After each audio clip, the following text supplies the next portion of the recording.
तुकाराम महाराज म्हणतात की विठ्ठला, तुझ्या नामामध्ये जी गोडी आहे ती गोडी तुला माहिती नाही, म्हणून ते एका अभंगातून सांगतात. कुमुदिनी काय जाणे तो परिमळ, भ्रमर सकळ भोगी तसे, तैसे तुझ ठावे नाही तुझे नाम, आम्ही ते प्रेम सुख जाणो.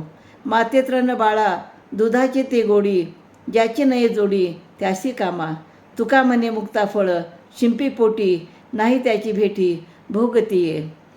तर कमळपुष्पाला स्वतःचा परिमळ सुगंध समजत नाही, पण भ्रमर भुंगा त्याचे सुख भोगतो.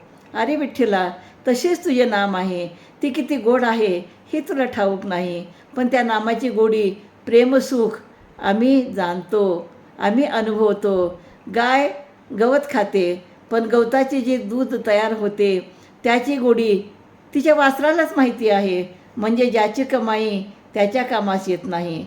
तुकाराम महाराज म्हणतात, शिंपल्याच्या पोटी मोती जन्माला येतो, पण जे एकदा बाहेर आले की परत त्या शिंपल्याची आणि मोत्याची भेट होत नाही, आणि त्याचे खरे सुख ही दुसरेच माणसं भोगत असतात.